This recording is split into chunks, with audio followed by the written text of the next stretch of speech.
Hello and welcome to Camp Xtras. The platforming genre was king on the NES in its heyday, but classic literary platformers are a completely different story. So when I pulled the Adventures of Tom Sawyer off my shelf to play, it was mainly to see how and why this happened. So let's take a look at a little bit of its history, and I'm going to give you a review. All footage was captured off of a Retron 5, and let's go ahead and hop into this one.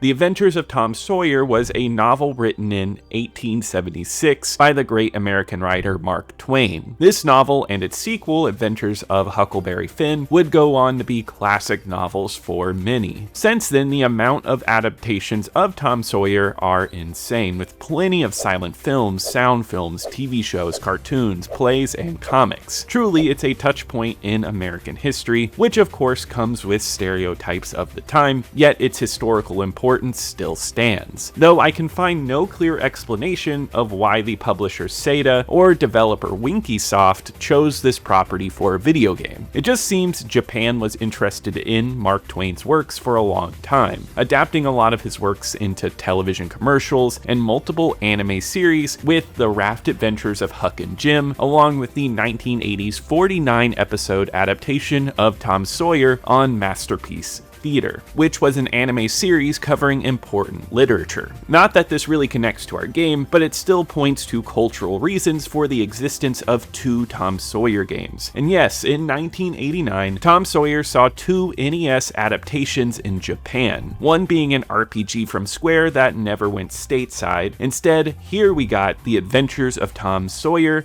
which was released first. This competition actually caused Square's game to be officially called Square's Tom Sawyer. Well, this game's development doesn't have a ton of info out there, but it was released first in Japan on February 6, 1989. It wouldn't reach North America until August 1989, which in the process of coming over, the layout of the levels would be changed. In Japan, the first level would be a rafting level, but in North America, level 5, which was a platforming level, would become the first level, which seemed to be done to avoid confusing Americans who might think that the rafting is the main part of the game. As far as personal history with this one goes, I have none. I've never read the novel, but I do generally know the plot from movies and other media, but this game was a blind spot for me. I just added it to my collection, and I thought I would check it out, so let me tell you how I felt about it in a review.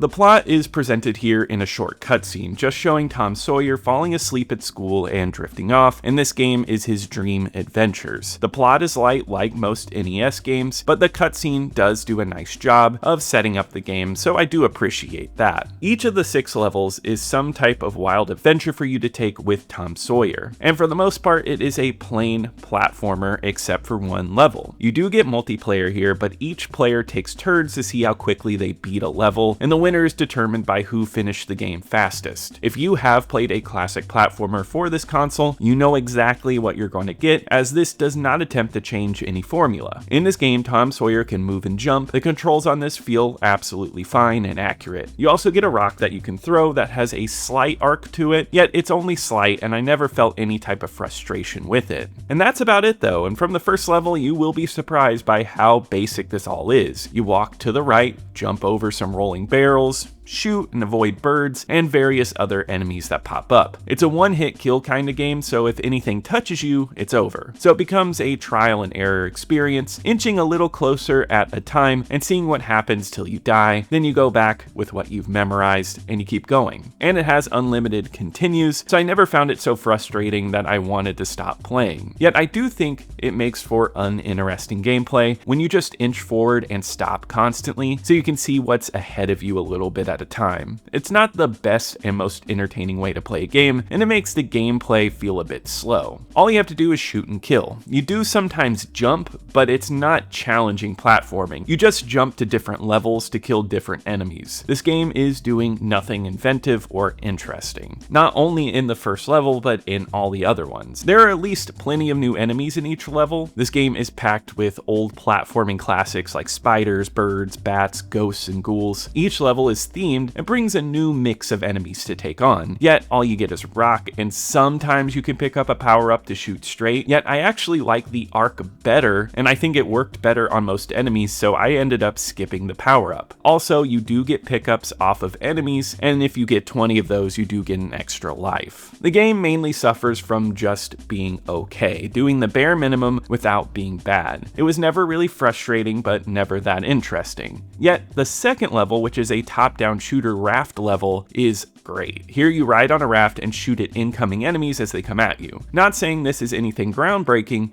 but it does add some spice to the game. I especially love the sections where you have to jump over the land bridges and land back on your raft. The boss in this level is also solid. It's extremely easy though, as all bosses are, making the challenge really light overall. The best word to put on the gameplay here is okay. It's a very basic game, and other than the rafting level, it wasn't very fun. Bland gameplay all around makes for something unmemorable.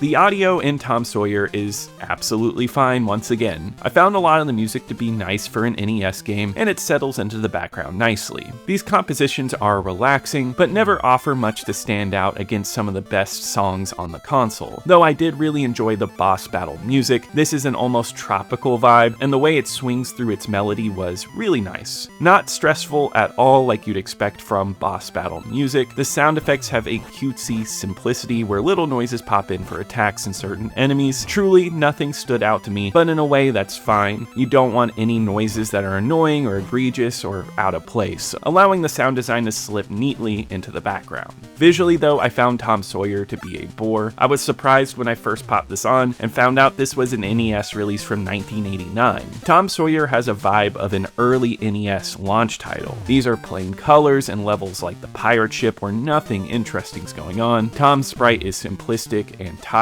as are most enemies, though as I mentioned in the gameplay, I do feel like the enemy variety is great, and they do get really weird. There's dragons, and then my favorite boss is a giant group of monkeys that transform into a large purple gorilla. It's a little bit of weirdness to help the game out, yet by 1989, I don't think this game makes any attempt to stand out, and it feels as basic as most elements in this game do.